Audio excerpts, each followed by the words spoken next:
Hello, and welcome to a new episode of From the Honeycomb, a podcast that creates a spark of positive energy. Here we discuss all things architecture and design, to travel, exploring Vastu Shastra with a modern approach, and I especially love connecting with other like-minded women and sharing their story. I'm your host, Katerina Burinova, and welcome to From the Honeycomb. And welcome to the third episode of the Woman in Architecture series. Today's episode is with Catherine Peppard. And a little background on how I know Catherine. She is actually the mother-in-law of my cousin Veru. Yes, the same Veru who has also been on the podcast. And we got to sit down to discuss how she first started her architecture journey in Ireland and ended up being an architect in California. From relearning construction methods after moving from Ireland to California and getting the hang of the construction process here, to getting her license and eventually becoming her own boss. Catherine also shares stories from working on the Disney Castle. So let's dive into the episode. All right, well, Catherine, thank you so much for coming on to From the Honeycomb, and welcome. I am so excited for you to be part of this month's Woman in Architecture series. Oh, you're welcome. It's lovely to have you. Thank you.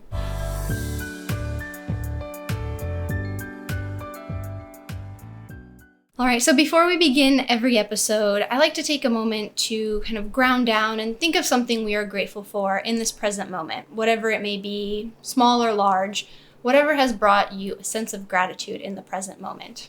Just right now. Just right now, it's going to be the ceiling fan, air conditioning. If I can get it, a moving wind would be lovely.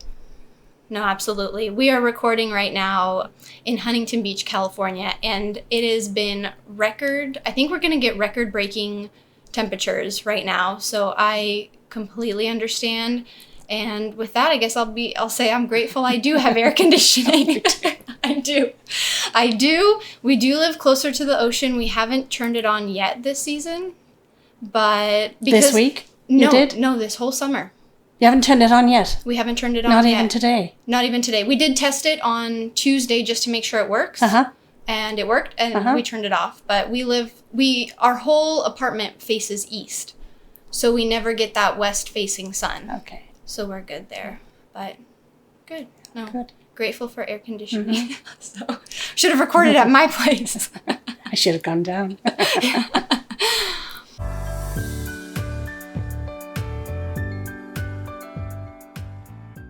All right. Well, Catherine, share with us your kind of architecture journey. Where are you now, and what made you become an architect? Well, those are so far apart from what made me want to do architecture and where I am now. This long time ago. I always wanted to be an architect ever since I was 8. And I knew that in the playground, you'd sit in the dirt and you get all the stones and I'd do my floor plans. Didn't know what an architect was, but I remember one of the girls coming to me, one of my classmates, saying, "If you ever design a house, will you please make sure that nobody can see the kitchen when they come in the front door?" And I said, "Why?" And she said, "Because it's always such a mess." She was about 8 or 9. I remember thinking, oh my gosh, that's so relevant, I suppose, and it made me realize that everybody had, so many different tastes and wants and needs. So that was the start of it. And then I went to college in Ireland. I went to technical college. Well, I couldn't get into the college in Ireland because you needed physics. And I found out that Easter, because I'd gone to an all-girls school with the nuns, and they didn't do physics. So I thought, I'll buy a physics book and I'll learn it. And actually, I got halfway through the physics book before I realized I couldn't go any further. And I had nobody to guide me through it or tutor me. So I didn't know what to do. I was kind of nervous because there wasn't anything else I wanted to do. And then we had a few stores, my family, and somebody came into the store and spoke to my mother and said her son was going to go to a new technical college that had just opened. Why didn't I go there? So I got my bike and cycled down to the college and walked in and met with the head of the college and asked him, could I do the course? And he said, yeah, sure. Starts next week. We'll see you then. Wow. That was it. And it was a 2-year course and a break, and then you did your 3rd year. And it was in quantity surveying and architectural what do they call it? Not drafting, an architectural technician. Okay. So I did that for the 4 years and worked with a structural engineering firm in the interim. And then I worked with an architect. I got a job with an architect right away. It was just he by himself. He had just his own firm. And I was with him for 7 years. Wow. And it was wonderful.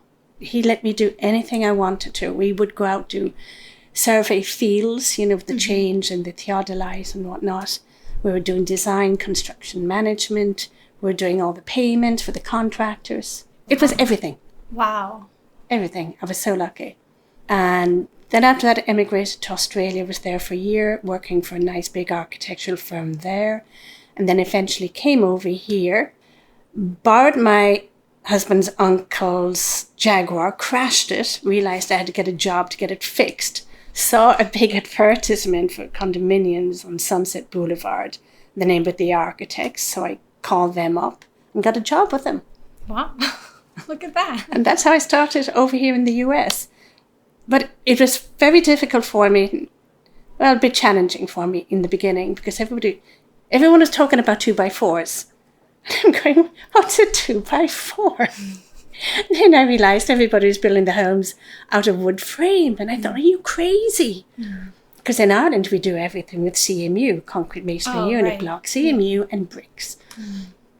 And slates on the roofs and whatnot. So I had to relearn all my construction theory, and that took a little while, but eventually I got the hang of it. And then when we moved up to Santa Rosa, there was a lapse of a few years and I couldn't really get work up there.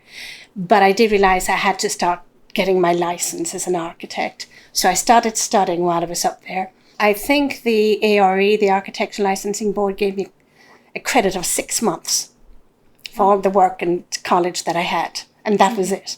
And you needed 7 years experience at that time to be recognised as an architect and to be able to do the exam. So eventually I had all that when I moved back down here to Huntington Beach and worked again with a medium-sized architectural firm. And my boss, her name was Bonnie. Oh, she was great. Absolutely great. Very encouraging. Loved working with women. Loved working with women in architecture. The guys were great too, but there was something about the women. They were a little bit more focused. And so that was working with Bonnie. And eventually I got my license. And took me a couple of tries. The interview was probably the scariest part of it all, You're going in kind of sweating a little bit, hoping you don't make an idiot of yourself, But yeah, I passed that too. And then my husband had his own firm, a really large firm, and I worked with him for a while. Wasn't too keen on it. He was doing a lot of the wireless projects. That was the start of AT&T, and the wireless phones. And then I managed through one of those projects, one of them they had over in Disney. And we had a contract with Disney to do the wireless design and construction administration. And while I was there, one of the architects said to me, we hire outside architects to do other work. Are you interested? And I said, yeah, I'd love to. So we had an interview and off we went. And that was 15 years ago. Wow. I started working with Disney. I remember you told me a story on how you, I think when we first met, how you worked on the Disney castle. Oh, yes. We finished that about 2 years ago. Wow. How was that? I'd love to hear about work. I love Disney, anything Disney. So I'm super excited about that. So they were re-roofing it. Okay. And I had done, about 5 years prior to that, I'd done another roofing project on the castle as well. So as you look over the parapets of the castle, it's all flat roof. But what you don't realise is that they have all these lights and other paraphernalia that's running all across the roofs. We went and we had to do the construction documents because everything has a set of construction documents per the Disney standards, and that goes out to the contractors. And they have their own contractors, preferred contractors, who are all union. But they're all used to working with Disney. So everybody gets a set of the construction documents and then they give in their bids. So we were working on that. And I remember at one stage, the other thing they wanted to do was they wanted to replace one of the windows up in the towers. And it was up in the very, very top of the tower. And those towers aren't very wide. The perspective makes them look tall and wide and long and kind of more narrow at the top. But they're just narrow going straight up, and somebody had to get up and measure the window. Wow. So I had to do that because I'm kind of small anyway. So off I went, and I remember climbing up the ladder. It was a bit claustrophobic, and I had a scarf on my head and I had a scarf around my mouth, and I was wearing gloves. Because what would happen in that little window was the birds would come in and they'd die. Oh my gosh. And there was bird poop everywhere, and the smell in it was absolutely disgusting. And I got up, took my measurements, and went back down again. Never want to do that again. Never, never, never. That was the worst of it. So that was that project we did. And then about 2 years ago, was it 2 or 3 years ago? 2 years ago, 2019, they had another re-roof, but this one was different. This time they were going to do all the turrets. Now all the turrets and all the pitched roofs. All the pitched roofs have cedar shakes, and they're all painted, and then they have the finials on the top. So this project involved replacing all the pitched roofs, the finials, and all the turrets. And the pitched roofs have the cedar shakes, they're all painted. All the finials, once the finials came off, some of them had to be remade. So we had to redraw and measure each part of the finial, each run, and each run would be about 6 feet maybe long. So we'd go to the warehouse and we'd lay them down on a piece of paper and just trace over them and get all the dimensions. So that because some of them had fallen off and they had to be replaced. All the finials are finished with gold leaf. Mm-hmm. And we got to see the gold leaf. It's about 2 inches by 1 inch. You see them applying it. What else? Oh, the turrets. So the turrets are FRP, and they had to be replaced. So the turrets had to be taken off. We didn't even know how they were fixed to the structure below. We had to guess, and we had to create attachment details based on what we thought they were done. Because what would happen is with a schedule, as soon as they take off a turret, they'd have to put it back on the new one that night. Right. Because it's the magic of Disney. The magic can't change, you see. Now, they did put scrim around it, a lot of scaffolding when they were doing it, but you would still see the turrets way in the top. The scaffolding was wonderful. It must have been 4 or 5 stories high. Wow. Yeah, I got a great view of the park when we were up there. But we'd be up there maybe once a week, measuring and remeasuring everything. And when the contractors were up there and they took off part of the roof, and then we had to maybe replace some of the rafters or the joists. You had the damaged wood or maybe the plywood. Everything had to be code. Everything had to be a Class A assembly, which you know about. Mm-hmm. And the cedar shakes had to, I think they were Class B. So you've all that code information that had to go in with the whole set of construction documents as well when it went into the city. And then, of course, at the very end of the project, you'll do a record set, which is because you know how things can change during the course of construction. And then we had to do that record set, and that's the final set that goes into Disney. Wow.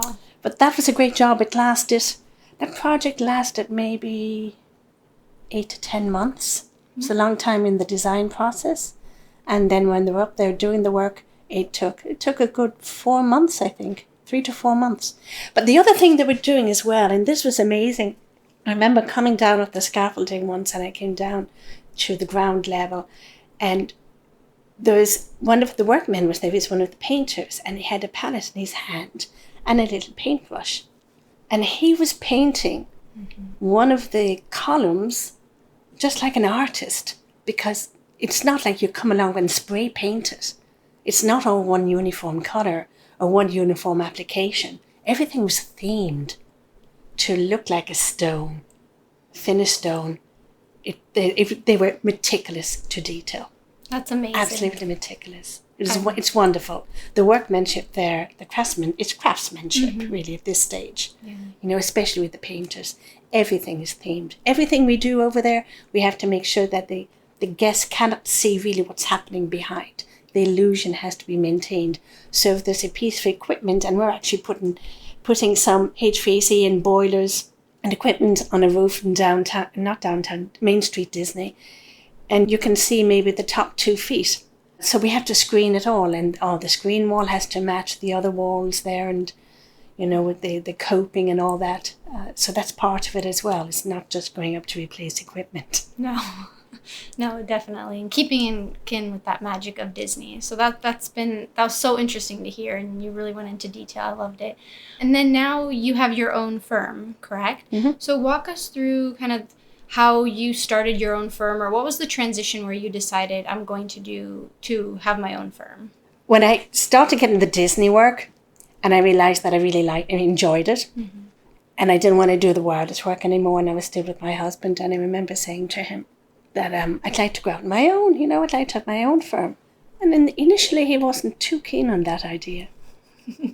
So I didn't say too much, and I just let it go, and then every couple of months I'd bring it up again. So after about a year, maybe a year and a half, it took a while, and he said, yeah, it might be a good idea. Because his firm is going to be taken over by another firm, I think. Mm. Yes, that's what happened. And I thought, well, if this other firm is coming in, I don't want them to have my work. I don't want them to tell me how to do my work, because that's what happens. So I stressed to him the urgency of my going out on my own. And that's what happened. And I had a little project in Disney, and I started off with that. And then I had the legwork you have to do to start your own business. It's just staggering. And, I pity people who have to do it, because I didn't realize how much red tape I had to go through. You have to register with the state, with the federal government if you want to get work with them, and all your banks. And there's all these other agencies, SAM, and then you need a DUNS number, and then you need to set up an accounting system. And I couldn't really find a really good accounting system for architects or engineers. I don't know one yet. And then you have to get your premises and get your lease. Then you have to get workers who come in with you. And that is actually the most challenging part, is finding somebody good who will come in and stay with you, and somebody who doesn't overblow their capabilities, which everybody does. And I find it over here, maybe. A lot of people overblow what they can do, and it's very discouraging once you get down the line, and after 3 months you're scratching your head going, my gosh, I thought this person said they could do details, and they haven't an idea how to blow their way out of a wet paper bag, let alone create a detail themselves. They'd have to draw everything by hand or whatever and give it to them. And you end up educating somebody who you thought was already educated. Mm-hmm. And that means you have to go out and look for somebody else again, and that to me is the most challenging part. I do my own bookkeeping. Most weekends I go in to do about a couple of hours on the weekends. My office is only 2 miles away. Oh, wow. And it's air conditioned. Yeah. So I don't mind going in at all. Oh, I'm sure. I like going in sometimes. And because it's so near, it's no big deal. And then if I need to catch up with anything, I do. I work 5 days a week, 6 days a week, 7 days a week. When I go on vacation or back over to Ireland, I take my laptop and I work there in the morning, just to keep on tabs, what's happening, and make sure I can reply to my clients and look after them. So what kind of projects are you working on right now? We still have the Disney. It came back after the 2 years hiatus because of COVID. So they've come back. I haven't taken up on as much as I normally do. I had to turn down a few projects. It's good though. I mean, well, not really, because I want to keep. I have, I think, three projects with them at the moment in kind of various stages. But then I got into skilled nursing facilities. Mm. They call them SCIFs. SCIFs. And most of them are up there by the Pasadena, Sylmar area. So I have a number of those going on at the moment, and they're all the big projects. These are existing facilities, and we're renovating some of them, or some of them are being converted. One of them has been converted into an STP, which is a specialised treatment centre. So now we're dealing with HCI, which used to be called OSHPOD. Okay. which the state body that governs all so instead of submitting your drawings to the city to be reviewed, they go to HCI, and HCI will review them. I see. What else were you doing? We're doing odds, bits and pieces. We have some commercial tenant improvements that we're doing. Mike ended up working for me, my husband, and he does a lot of residential. Okay. And he's really, really good at it. That's what he started out doing, residential, many, many years ago when he was back in New York, Long Island. Now he's back doing it again. Should have both of you on one day. I think that would be fun. Me and Mike? You and Mike, yeah. I wouldn't get a word No. edgewise. He'd be talking non-stop. He's a great talker once you get him going. Well, I admire how you did decide to go on your own. I know I've started to kind of look into it, and there are so many obstacles as far as like the bureaucratic and ways of setting up, even in the state of California. So I really admire that you took it on and that you do have your own firm, because I hope to soon have my own as well. So I just have the California exam. And I was curious, when you took your exams, that was in the 90s here? 90s, 80s? When did we move in here? We moved into this house 2001, 1999, 2000. Okay. And because you mentioned the interview process, which I no longer have to go through. We have no interview. We just have 6 national exams and then the California. Makes sense. So it's much different. Yeah. And what was your exam experience like? Let me see. So we had 7 exams. Okay. We had to do. And one that I didn't get the first time, actually there were 2. One was building design and the other was site design. And I was so sure I had the site design because a lot of it is civil work. I'm going, I know my input levels. I was outraged I didn't get it. Now the building design, because I didn't get that in the first go, I wasn't too upset about it because it was very challenging. It was 8 hours long. Wow. Long day. So I wasn't too bothered about that, but I remember thinking, I know I must have made a mistake somehow. So I went back to restudy it. And I knew I'd probably get the civil one again, the site design. But the building one was the biggie. And I thought I had to get that one. Because everything else I got, the law. And we had 2 structural exams. Wow. And I got those. Everything else. And then I figured out, you know what? They're looking for the exiting. And really that's what they're looking for, this code. So when I went back to do it, and this time, it wasn't paper, because it was paper the first time. This time it's a computer.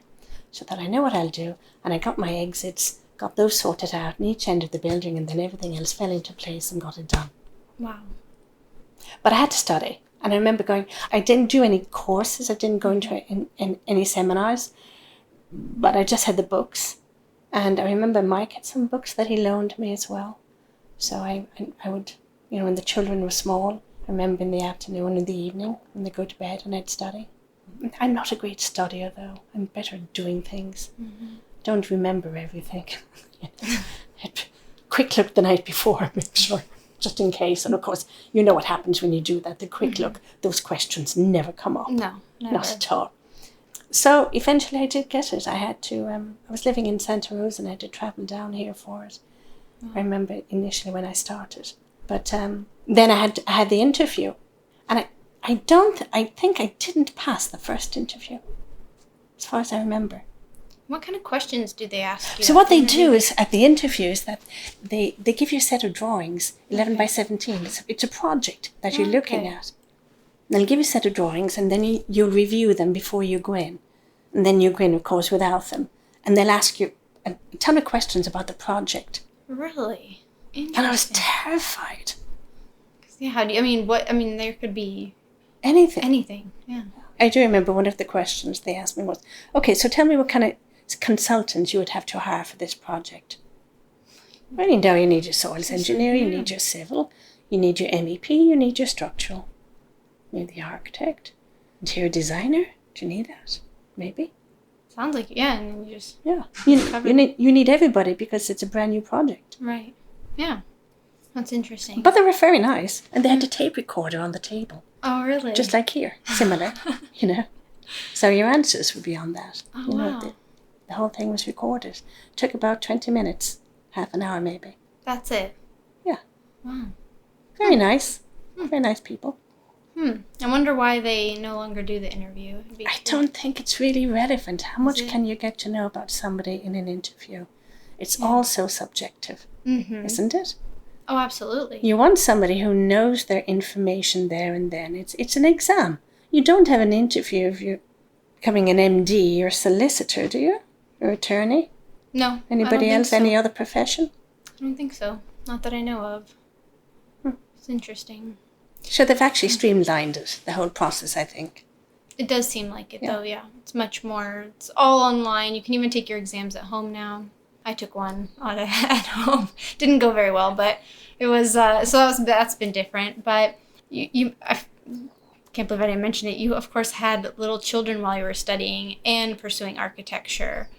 How was balancing all of that or juggling? It was difficult when I would have to start at, the job would start at 7 a.m., 7 to 5. So I'd have to drop them off early and come home.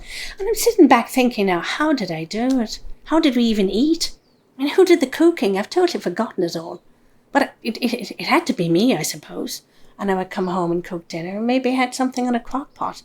I don't know, but I do remember once Kiefer got sick. She was about 3 or 4 maybe. And I brought her into work with me because I knew one of the other women there. She was working, she was doing the bookkeeping, and she had her daughter or son in when they were sick. She had it with her in the room. So I took Kiefer in with me. But they did approach me and at the end of the day and said it probably wasn't the done thing. But I had nothing, but what else could I do? No. Take off work? No, you can't. Well, you can, you have to. You do. Oh yeah, you do. You do. Yeah. It's just like any other job. But if you have a project or something that you want to work on and you have deadlines, maybe you can miss one day. Maybe, I don't know, about 2 or 3. Mm-hmm. So it's good to have some backup. Yeah. And have the flexibility. No, absolutely. But they managed. They all survived. Everybody's all grown up.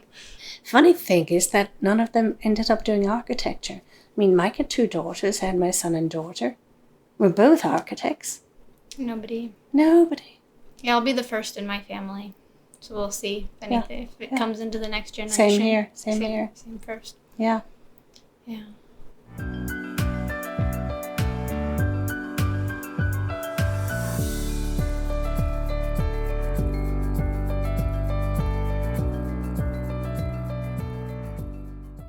I think women in architecture are great. I think they're treated fairly well. Better than in other professions. Because I worked with another company for about 3 years. It was not architecture at all. And it was a big corporate company. And women were treated differently there. It was a more of a male-dominated environment and structured as well. And I know you'll get that to some degree maybe in architecture, but I think in architecture, it's expected that women will be part of it. Mm-hmm. Maybe not so much like structural engineering or that, or mechanical plumbing or mechanical engineering, but in architecture we see more women, and I find them very capable. Mm-hmm. And I think they're usually paid on par with the men, and they're treated with respect. Yeah, I think it's a great career for a woman.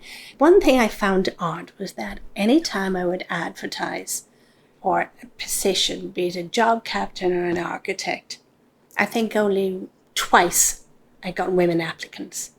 The rest were all men. And I've been scratching my head thinking, where are the women? Because I'd love them to come in and interview with me.